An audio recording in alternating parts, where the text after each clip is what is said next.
Welcome to the fourth hour of the Alex Jones Show. I am Jason Bermas. We got a jam-packed show for you today. We are going to be talking about not only the future of artificial intelligence, where we are publicly today, why it matters, and what we can expect in the very near future, because I'm not sure if it has been talked about on the network yet, but it seems that the Bilderberg meeting will be in Madrid, Spain, from the end of the month, I believe the 30th to the 2nd of June. So the 30th of May to the 2nd of June in Madrid, Spain, Bilderberg is going to meet. Now, Bilderberg is an essential part of this AI transhumanist agenda.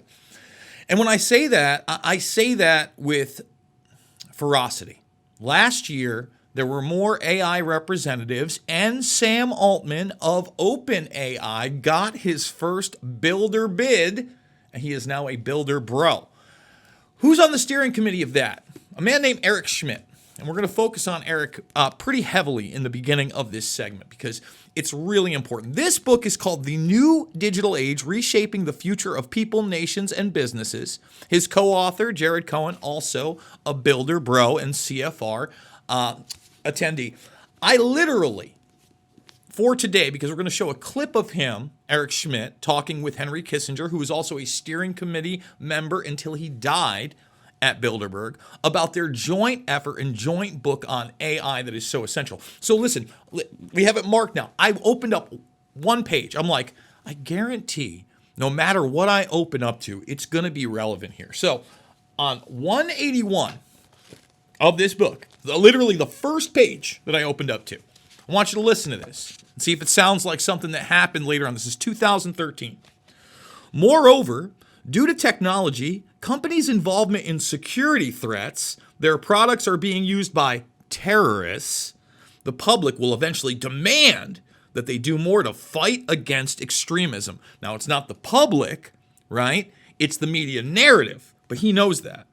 This means not only improving their products and protecting users with strict policies regarding content and security, but also taking a public stand.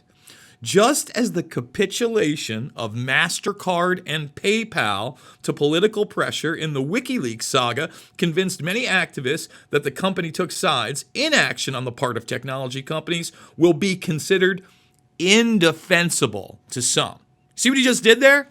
When they debanked WikiLeaks via PayPal and MasterCard, that was a good thing. We're going to demand that in the future, okay?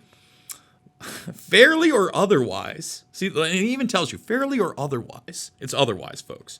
Companies will be held responsible for destructive users of their products. Companies will reveal their personalities and core values according to how they rise to meet these challenges. Empty words will not pacify an informed public. So in other words, he's telling you they're going to debank you, deperson you in 2013. In fact, the next paragraph, which we're not going to read, is all about YouTube censorship. You want to know the future, you'll listen to these guys now. And we've got this clip before Kissinger died with Eric Schmidt talking about AI. If you have not seen, and we are going to show some clips of this, the ChatGPT 4.0 Hello demo, we are so deep into the post-truth world, people are not going to be ready for it. AGIs, if you will, are about to be commercialized on a level that most people, unfortunately, are not going to be able to discern reality, and they are going to develop emotional relationships with AIs that do not exist. And they will say eventually, because they're so lonely, they're so disturbed, they're so detached from humanity, that they are conscious and deserve rights. It's already happening. We're going to be going over all of it. You're not going to want to miss it. But I do want you to support the show. Go to InfoWarsStore.com. Go get the supplements. Go get the books. Let's support Alex Jones and InfoWars.com for as long as they're on the air. More on AI that you're not going to want to miss after this. And we are back. It's the fourth hour of the Alex Jones Show. I am Jason Bermas, and we are not going to waste any time. So, the newest book by Schmidt that he wrote with Kissinger, The Age of AI and Our Human Future. Now, we showed you the new digital age. If you look this up and you see alternative covers, there's also this robotics hand. Oh, great. That's great that happened. Right. We slammed on the keys. That's fine. Robotic hand, because it's also very much about transhumanism. Now, here is Kissinger before he dies, Council on Foreign Relations, sanctioned interview. Again, we mentioned Jared Cohen, with Eric Schmidt talking about the future of these AIs and what they will become. Here we go. I believe that it will change our perception of reality. We decided that we would not explore the question of, are these systems conscious?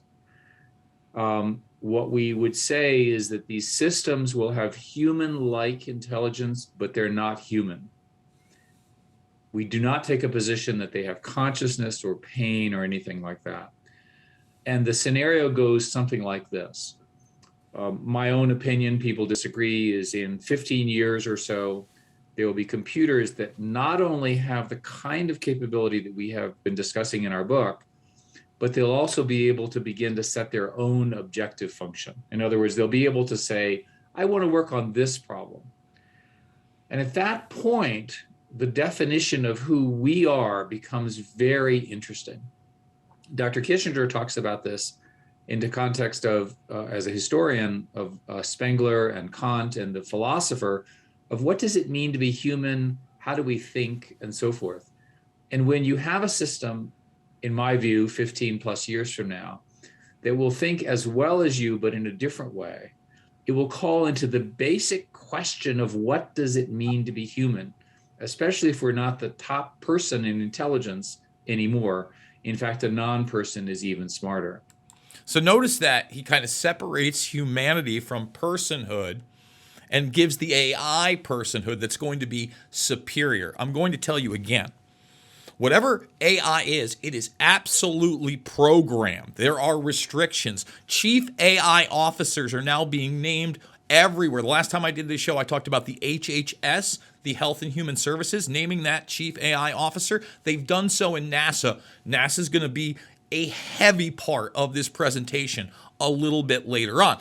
But I want to show how they're already gaining rights. Now, Stephen Thaler, long ago, created what it was known as the imagination machine. All right. He is at the forefront of AI, and he has brought this all the way to the Supreme Court, where he has created fully autonomous AI artwork that he wants copyrighted by the AI, again, trying to wedge in this personhood. And it was heard. Okay, here it is. It was before the DC circuit. They made the right decision. They shot it down. And I'm very glad that they shot it down, because it needed to be shot down. This is extremely dangerous, and people don't realize why yet. Well, I'm about to show you why. So, hello, GPT 4.0. Now, if you've not seen this presentation, it's about 26 minutes. You can get the bits and pieces here. This is a concept piece of two separate AIs. One, basically as the bot that you get in a teleservice. It's no longer going to be sourced out to foreign entities with customer service. It's going to be AI. And when you see this, it's without a doubt. And basically the AI that is returning a phone on behalf of the user. Now, I've got a couple of these videos I want to show, but we're going to show you the introduction to this first. And it's so beyond creepy that we're going to play you something from a fictional film. I'm not going to ruin it just yet, and see if you can spot the similarities. So here we go. This is the announcement of GPT 4.0 Hello. Hey, how's it going? Hey there. It's going great. How about you? I see you're rocking an open AI hoodie. Nice choice. What's up with that ceiling about? Are you in a cool industry-style office or something? Well, can you take a guess at what I might be doing based on what I'm showing you here? From what I can see, it looks like you're in some kind of recording or production setup. With those lights, tripods, and possibly a mic, it seems like you might be gearing up to shoot a video or maybe even a live stream. Are Yeah. you content? In fact, we've got a new announcement to make. That's exciting. Announcements are always a big deal. Judging by the setup, it looks like it's going to be quite the professional production. Is this announcement related to OpenAI, perhaps? It is. I'm intrigued. And in fact, what if I were to say that you're related to the announcement, or that you are the announcement? Me? The announcement is about me? Well, color me intrigued. Are you about to reveal something about AI? Or more specifically about me as a part of OpenAI? You've got me on the edge of my, well, I don't really have a seat, but you get the idea. What's the big news? Yeah, we've got a new model that can interact with the world through audio, vision, and text. And there it is. So, right out of the gates, you know that it's programmed to sound like an attractive woman. All right, and we have been preconditioned for this already. Now, you also noted right out of the gates that it was extremely quick. It still had a little bit of a robotic tone. All right, that's going to be worked out in the next 18 months, guys. I'm going to let everybody know. That robotic tone commercially is going to be worked out. It's been worked out on real AI that the Defense Department and Intel communities already have. That is a reality. Again, when you look at the Chief Artificial Intelligence Officer guidelines, they are already going to have some kind of security clearances or get them the equivalent of. And the only thing that isn't audited are the Intel communities and the DoD. All right, this is the commercial stuff they're showing you. Now, like I said, it's made to feel like an attractive woman. The dorky guy is announcing it. And when I said that you've been preconditioned to hear that voice, it's not spot on from this voice we're about to play from the Creep Fest that is Her, the Spike Jonze movie, where, again, a device similar to a cell phone is interacting as a human being or a person, as Eric Schmidt wants to suggest. And this, this poor guy who is detached from humanity, that doesn't have human relationships, that has been conditioned for this, he now has feelings for this AI.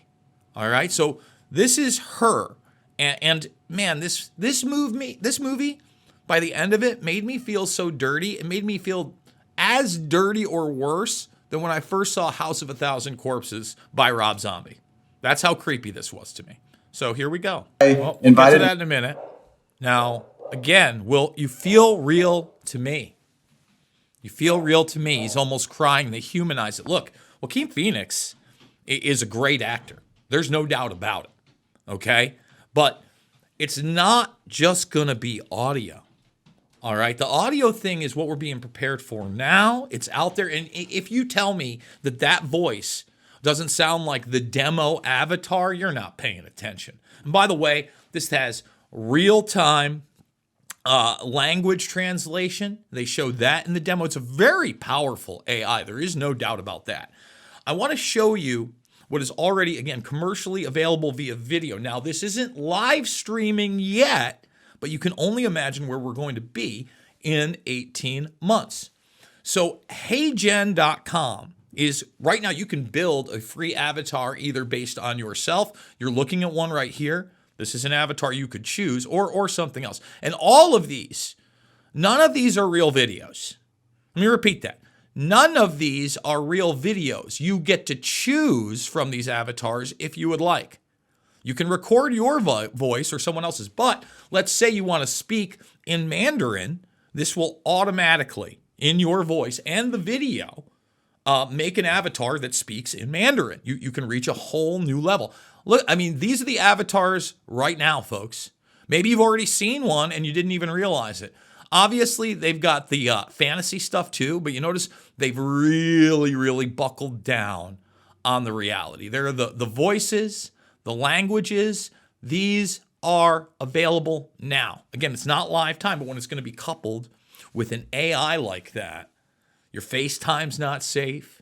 And again, already, when you look at this interaction, between AIs. They have two of them interacting with each other.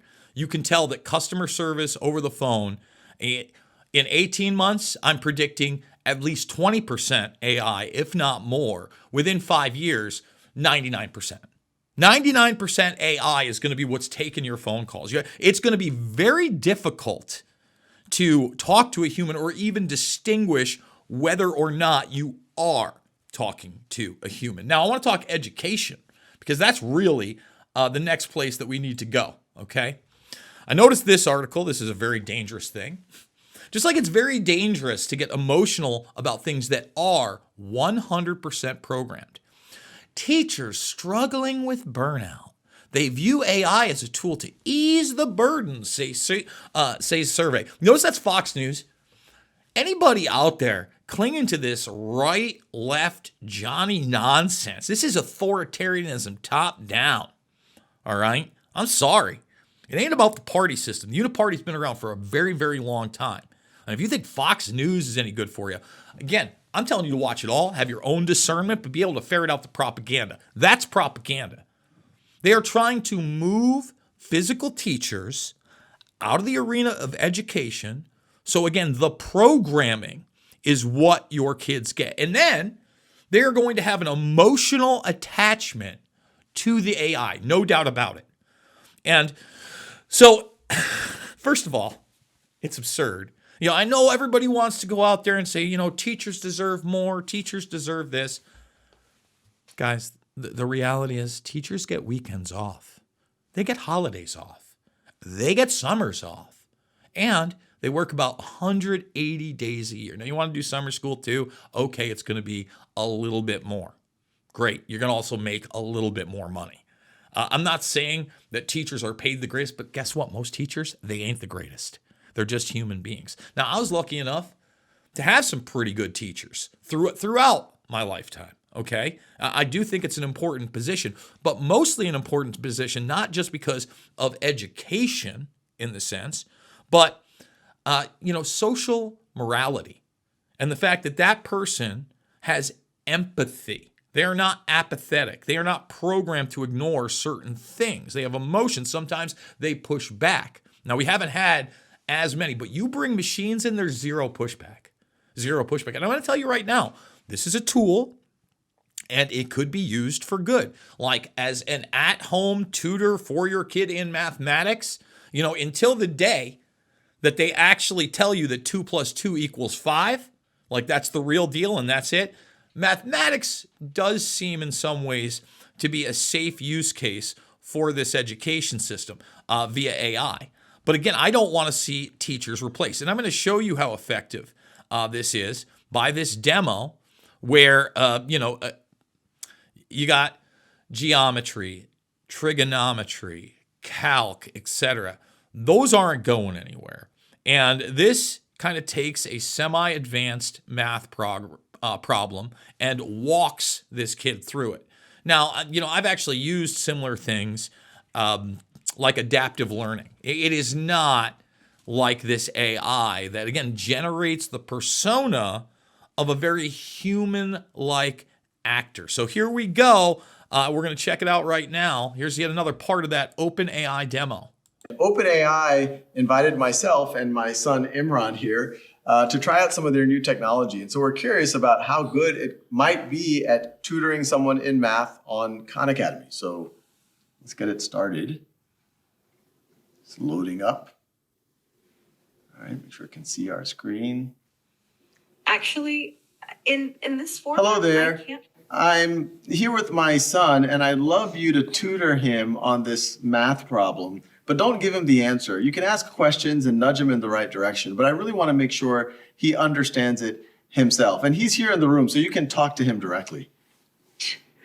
Of course, I'd be happy to help. Let's look at the problem together.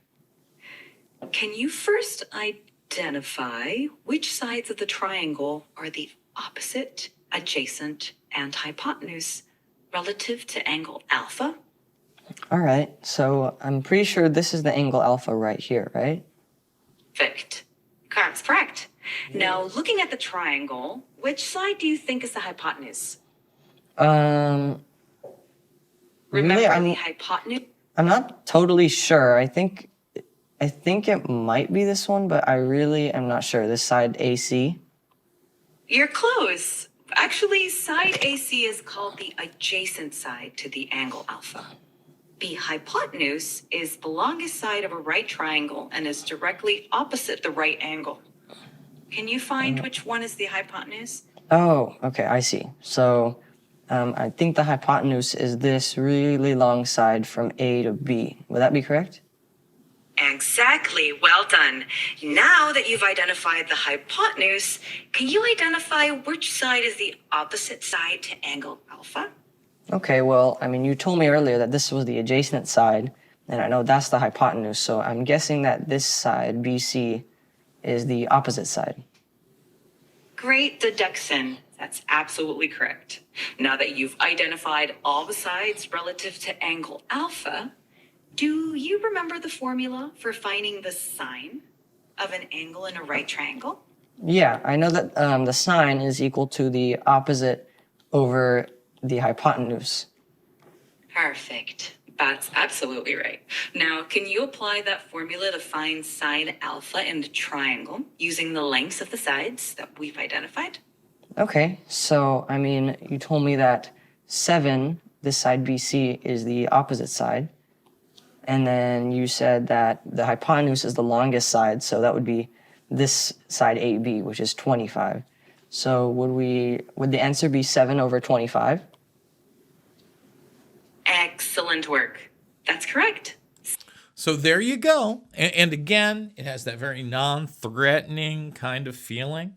And look, it's amazing technology. I'm not a Luddite. But are we going to be able to use that to empower humanity like they do right there, where I think it would be great to have an AI sitting there? But again, it's got to be monitored, right? Because it'll just give you the answers. Like, you can't leave your kid alone with something like that, even the text version. You've got to set parameters around it. And that's really what we're talking about. Are these sets of parameters that are going to be put around artificial intelligence? Now, I want to talk NASA for a second. We'll move into that arena, okay? Now, just recently, actually, on my Patriot.tv program, I was able to interview Greg Autry, who just wrote the book Red Moon Rising, okay? A NASA insider, and kind of talk about some of the things like Star Wars and really the space stuff. But we also talked hydrogels. I'd encourage people to watch that because, look, although I got a lot of good information, there was a lot of evasiveness. And he would admit that he couldn't talk about some programs. And I often, for instance, he denied that the Star Wars program or the Strategic Defense Initiative program actually succeeded. He says that we could do it now, we couldn't do it then. Well, I would posit that Robert Bowman, that was on Infowars.com all those years ago before his passing, now over a decade ago, folks. Time flies. Bowman dared to question 9/11, but he was the former director of advanced space programs development for the U.S. Air Force in the Ford and Carter administrations. Okay? I want you to think about that for a second. This is about as high up as it gets before Space Force. Yes, the Air Force was the thing. He said the Star Wars program worked. And the reason I bring that up is because there is so much going on that is bigger than just space and NASA. Now, he also said that NASA doesn't conduct any types of, classified programs. I also think that's not real. He actually, after the recording, actually commended me on my amount of knowledge, and it made it enjoyable for him. Obviously, he doesn't know some of the positions I've taken, but I took him to task on some of the satellite systems and what's going on in space, and really some of the stuff that I learned through Dennis Bushnell, the chief scientist at NASA, up until last year. He'll have resigned, I think, for a year now in that position in June of this year. So he was there pre-Apollo, all the way back in the Gemini days. And when we're talking artificial intelligence, I've got this 6-minute compilation from his discussion with this woman. This is in the 2017, 2018 range, so about 5-6 years ago, when it comes to this very important subject matter. We are coming up on a break, but we're going to get some of this video in because, in my opinion, it is extremely important. The machines are capable of really good deep learning, and that's what most of the current AI is based on. The current AI is essentially soft computing. It's neural nets, fuzzy logic, algorithms, and the deep learning. The machines coming up as we leave silicon and go to bio, optical, quantum, nano, molecular, and atomic computing. Did you just hear that? Bio, molecular, quantum, atomic computing. Right? We've heard of quantum computing. He just listed off a whole bunch more that most people aren't familiar with. There's another 10 to the 8th to 10 to the 12th to go. We've come 10 to the 8th so far. The machine intelligence, currently, there's the soft computing business, but no one really sees a way to get to humans via deep learning or soft computing. They just don't, not yet. No, they want to bring it into biomimetics, and we're actually seeing that come into fruition as well. We're going to get into that clip. We've got more for you. Remember, InfoWarsStore.com, InfoWarsStore.com. Get the nitrous boost, get the supplements, get the books, fight the info war, and make sure you're sharing the clips, sharing the videos, telling people to go to band.video as well. Back after this. And we are back. It's the 4th hour of the Alex Jones Show. I am Jason Bermas. Before we get back to Dennis Bushnell, the former NASA chief scientist and veteran that was in that agency pre-Apollo all the way back in the Gemini days, I do want to remind people, Bilderberg 2024 kicking off a week from tomorrow. That's when people will arrive. Madrid, Spain. And again, AI was a heavy emphasis. A heavy emphasis. When? Last year. I expect it to be even heavier this year. Now, you have Dennis Bushnell, the chief scientist, again at this time for NASA, talking about artificial intelligence, different types of computing, quantum, atomic, and about to get into biomimetics. All right, transhumanism. That's what we're about to talk about right here, right now. Let's continue. There's no breakthrough in algorithms. What we are doing, which will get to humans, people now think, and this is what's worrying people, is the biomimetics part. This is where you nanosection the neocortex, replicate it in silicon, and you don't have to understand how it works. You just have to make it work this way as an artificial human brain surrogate. They will all go to Google. Oh, God. So, OpenAI. Sorry about that. We hit the wrong thing. Let's continue from where that is. Boom. Perfect. Now, he's about to talk about the worldwide brain.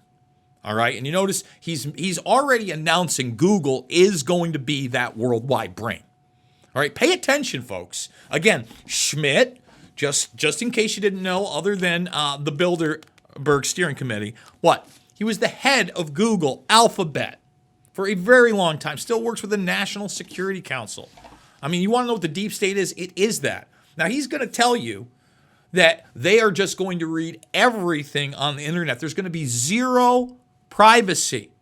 Zero privacy. We're going to read all the emails, listen to all the calls. Google will be at the head of this. We are building this Leviathan now. This is years ago. All right? He's telling you this. Okay, so this is now the de facto global brain, which will only get better. And we are busily, with nanosensors and other sensors, networking within 10 years some 3 trillion sensors. So the global brain will be fed with all of this information, okay, and it will have all of the contents of all the libraries, and it will read all of everybody's emails and everything else, and so you end up with a really big global brain. Now, just think about that. He also talks about the sensors, all right? It's the Internet of Things. into the Internet of Bodies. You have no choice. You have no privacy. There really is no Fourth Amendment. Look how happy he is about it. Just outwardly telling you what they are building. And who knows how far along this thing has been built in this track trace database society. That's different from intelligence. These people that you speak of that are worried about this are worried about the fact that as we develop, which we can now, it looks like via biomimetics at least in the next 10, 20, 25 years, a human level machine intelligence, there's the conventional rules of we're going to make it friendly to humans. Well, it turns out that people have now delved into that a bit, and they're not so sure we can do that. Well, okay? you know, And a really good brain, human level and beyond machine intelligence, could easily produce untoward effects on humans. It wouldn't have to be malicious. It would just have to be unthinking and wipe us all out, given our huge reliance upon electrons in everything we do. In everything we do. So he's telling you also, remember when you were being warned of summoning the demon? That if you do have an intelligence that is supposedly superior to human beings and thinks on its own, it could be unthinking to the needs of human beings and wipe us out unknowingly. I remember when the Musker nuts, talked about an AI being like us, walking around and just stomping on anthills. We don't even think about it. We don't even look at it. And that's a possibility. Sure, let's keep moving forward, right? And let's let the intelligence agencies and the Department of Defense have an absolute monopoly on this technology. That sounds like it's going to end very well for all of us. And in fact, what we're developing this time is essentially a second intelligent species. We are, with the biomimetics, where we're nanosectioning the neocortex and replicating it in silicon, people allege we're 10 to 15 to maybe 20 years max out from having a human-level machine intelligence. The nano-robotics is giving all the dexterity, human dexterity, and so forth. So when one looks... And by the way, when he's talking about the nanorobotics, one of the things that I haven't played here, let's do it live. Let's go to the Atlas robot. Okay, the newest Atlas robot is extremely disturbing. It doesn't look almost anything like the last Atlas robot, which was disturbing enough. And as far as I can tell, this is real and not CGI, brought to you by Boston Dynamics and MIT. Let's hit that clip really quickly.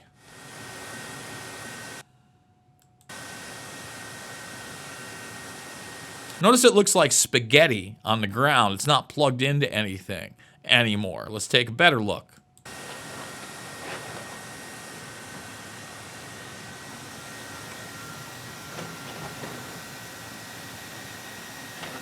Now imagine something 10 times as capable and creepy as that being programmed with an artificial intelligence, the likes that we've just kind of witnessed, with its own personality and its own programming. I mean, that thing came up kind of like as a segue between the humanoid T2 robot from the Terminator, and then of course the very slick morphing one, right, of Robert Patrick. So that's the in between. Oh, we're just spaghettied up. Boom, boom, boom, boom, boom, boom. And he's telling you we're creating a second intelligent species. This is so Kurzweilian. All right, they're trying to create the quote unquote age of spiritual machines and act like that is consciousness. And you notice in the very beginning, Eric Schmidt of Google, Bilderberg, etc., says we're not even going to weigh in on whether or not these things are conscious. They're not conscious. They're programmed. Stop it. Stop it. In the totality of the human versus the robot knows more. The robot has a much better safety record. In aviation, 85% of the safety issues are human factors. It's clear if you want a safer system, you have less humans. If you want a safer system, you have less humans. Now, think about that being programmed into artificial intelligence that's going to run our bureaucratic systems and some governments and other institutions. Safer systems are less humans. And I believe that's what's going on, as if you've been following my work with the aviation industry. They want that destroyed by design to bring in automation and, again, the limitation of the movement of human beings. That's why I'm not in love with this stuff. Again, I'm not a Luddite. I'm pro-humanity. And all of this seems to be restricting human behavior, not enhancing it, not embracing it, not giving us a purpose or a way to actually manage it. No, instead, utilized by that predator class, that military-industrial complex that Eisenhower warned us about all those years ago. The machines so far are more knowledgeable. The robot that we're using now to do cancer research and the cancer treatments is much better than the human physicians. And you know what? By the way, gotta stop it. Are in fact gotta stop it because I actually covered this story on one of my other shows. Remember, you can catch me not only over at patriot.tv, where you can catch that, also on TNT Radio, 8 to 10 p.m. Eastern Time live. But this is what we were covering. Robotics, artificial intelligence playing a larger role in sci-fair hospitals. This is in Houston. Now, right there, yes, I want the robot to do the surgery in precision, all right, as long as it's obviously monitored by human beings and programmed the right way. Now, is somebody without the right kind of insurance or finances going to be able to utilize that? I don't know that. But the AI concerns me. And you know why it concerns me? Because if artificial intelligence is programmed to tell you that remdesivir and ventilators are awesome, and vitamin C and D and ivermectin, budesonide, and hydroxychloroquine are the devil, we're in trouble. We're in real trouble. So we've talked about education, and we've talked about the healthcare industry. This is happening now. Again, we're watching Bushnell 2017 style lay out the progression. We showed you where we are with these chat GPT bots already. And we're giving you a veneer into what the near future is going to hold via AI and what they're trying to sell you on. Don't fall for it. Let's continue. more effective, the robot teachers, in educating children. They're more creative, the child has more control, and so forth and so on. The studies show that children learn 4 to 5 times faster than they do in conventional schools, and that's because conventional schools, they have a large amount of time keeping order. They have a large amount of time keeping the order. The AI will keep the order. It will focus on the children 4 to 5 times better. And now you're seeing again that teachers are burnt out. Boy, the millennials and the Gen Xers, the people that are in Gen Z, they just can't handle that 180-day work week. Bring in the AI. No, it's the plan, Stan. Classmates are not always supportive for people who are brainy and intelligent, so forth and so on. So that, the total education system for the robot teacher tends to be better. There will be essentially no jobs the machines cannot do. We currently have creative software that are doing ideation just as good or better than humans. Now, again, he's talking about the software that's already at that GPT level that we're seeing 5-6 years ago.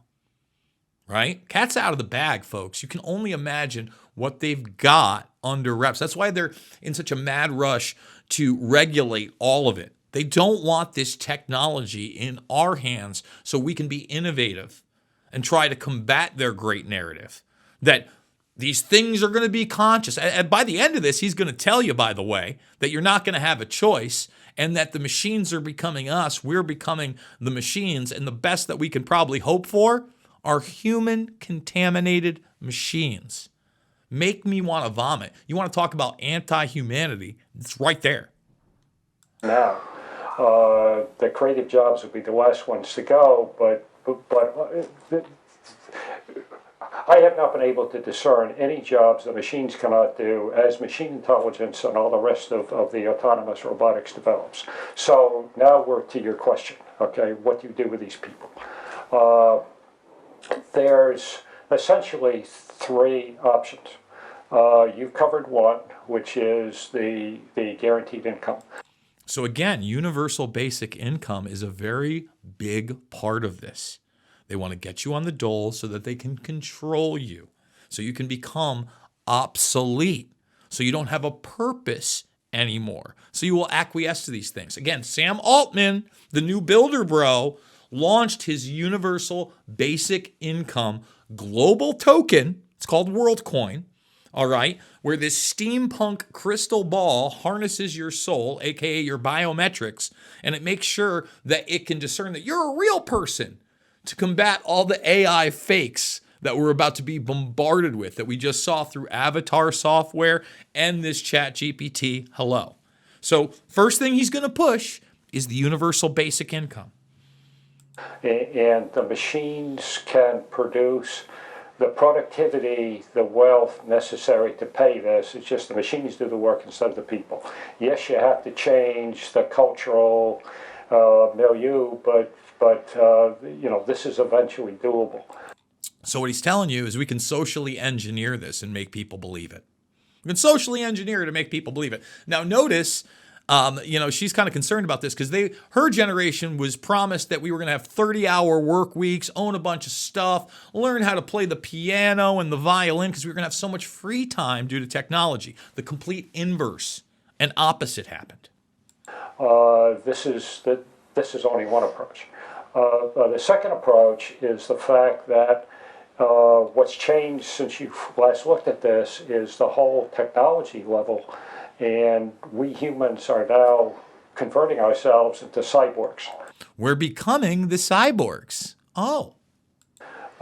We now have artificial retinas, artificial hearts. We have brain chips. DARPA's working on brain chips for super soldiers. We can have a high bandwidth COM port built in. So we don't have to use the sensors, and they're very limited bandwidth. And eventually, this all ends up with uploading into the machines. And instead of us versus them, humans versus the machines, we become them, or they become us, or you end up with human-contaminated machines. Now, human-contaminated machines. Now, we're going to get through this next clip of Bushnell, really speaking on his 2025 Future Strategic Warfare document that is so important. That's July 2001 written. In this clip, he talks about sustainability and productivity improvement as code words. This is even earlier than this. Again, watch what they say and watch what happens in the future, aka now. AKA now. This is almost a decade and a half old. He was talking like this. In fact, prevention of collapse of the ecosystem has now become the overwhelming issue. So again, we have to protect the climate crisis. NASA, all about the climate crisis, all about global warming. NOAA, all about it. Okay, just want to point that out. Current food production is based on freshwater plants, i.e. glycophytes. We're running out of fresh water, as you know. The code word is sustainability. The code word is sustainability. Been hearing a lot about sustainability, sustainable development goals. Okay? It is a code word for your standard of living plummeting. The crashing of the ecosystem is due to population growth and the way we're now living, our standard of living. The estimates vary between 30 and 50% of a planet that we're currently short to sustain the standard of living and the current population, much less the population growth. As the Asians and their billions come up as they are at 9 to 11% growth rate to Western standards of living, we're going to be short 3 more planets, and they're not readily available. This will result in peak everything. This will result in standards of living plunging. So this is Malthus 101. Malthus 101, Malthusianism. What is a life worth? He's literally telling you the sustainability agenda is a code word for population control. That's what it is, the control over your life. These innate ecosystem restrictions and shortfalls will necessarily shift world econometrics from a growth mantra to one of sustainability. Which we are in. That mantra is very real right now. With possible population control instigated along the way. Population control instigated along the way. You get that? Did we vote on that? He's telling you that the bureaucracy, the permanent state, the deep state, the predator class may institute population control. Wonder if they did that, Dennis. It changes everything. Oh, and it changes everything. Isn't that something? In terms of employment, just as an example, we are in a jobless economic recovery. There's about 7 million jobs missing. Some of them were globalized and offshore, about a third. The rest of them are gone. The code word is productivity improvement. He loves the code word. And you see, they speak to us like we're children when they're in their little arenas. They don't think me and you are going to watch something like, the code word is sustainability. The code word is productivity improvement as we automate everything, as we bring in the robots and the AI. Which is a code word for ever better automation and robotization. If you look at the way the robots are going, human-level machine intelligence from the IBM Blue Brain Project is now about 10 to 15 years out. Via biomimetics, where they've nanosectioned the neocortex and they're replicating it in silicon. Okay, and they're having great success in all of this. So this is not soft computing, this is via biomimetics. We have looked 20, 30 years out with the way robotics and automation and machine intelligence is going at what jobs the machines cannot do. The answer is none. We thought we need human touch labor in nursing homes for a while, but the Japanese 2 years ago put robots in nursing homes, and patients like them much better than the humans. It's hilarious. They put the robots in. The machines are creating wealth within the structures of the ecosystem capability. The machines are reducing costs, okay, producing wealth, but the humans increasingly can't compete. Not only can't they compete, remember when he said we were becoming them? Final clip of Bushnell talking about how evolution is over. They have now taken over evolution, and they've already put, this is in 2018, 200,000 brain chips in human beings. Humans are now becoming cyborgs. We have cochlear implants to hear, artificial retinas to see, artificial hearts to live, artificial limbs to move, artificial organs to functions, and brain chips. There's a couple 100,000 people wandering around with brain chips now to fix congenitally defective brains and increasingly to fix memory and other things. DARPA's working on brain chips for super soldiers. And people are now working, thanks to Musk and other people, funding direct machine-brain communications. It's not us versus them, us versus the machines. We're merging. And this is the human evolution of the humans. There is no more natural evolution of anything. People are convinced that the human evolution of everything is 10 million times faster than any natural evolution. And so this is just part of the human evolution of the humans, which will apply in a little bit when I talk about something else. Is the Russian satellites. So right there, I mean, again, I don't know if he put the 200,000 out there. All right, that might have been a different clip. Right there, he was kind of talking about the satellites at the end. Again, space warfare is real. We are in fact, let's play that clip to reiterate what I said earlier right here, okay? That are moving in unknown and unusual paths. In other words, satellites are no longer just satellites, but now they are moving around in unknown and unexplained patterns. Can you comment on that? and the evolution you see of satellites with that similar technology. And the second one is the Russians apparently have satellites up there that, I'll describe it. They're moving in strange ways. And there may not be normal satellites, maybe doing something different. So Look at the smile. No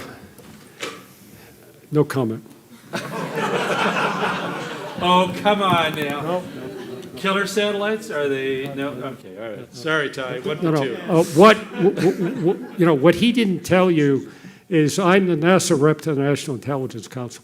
National Intelligence Council. It's all about the DoD, the intel communities, and their stranglehold on this technology to try to push this anti-human, transhumanist future that is command and control for what is left of humanity right now, and they're going for it. They're absolutely 100% going for it. Once again, Bilderberg, take a look. It looks like it's starting 2 weeks from tomorrow. Seminal meeting of the year. It's going to be heavy on AI, I promise you. I hope you check out my stuff. Patriot.tv is where you can find Making Sense of the Madness 5 days a week. You can check me out over at tntradio.live. Again, 5 days a week, 2 hours live in the evenings. To me, it's not about left or right. It's always about right and wrong. Remember to support InfoWarsStore.com. Get the supplements, get the books, share the clips, support things like Band.video, one of the best platforms out there. And I will see you guys on the flip side. Thank you so much.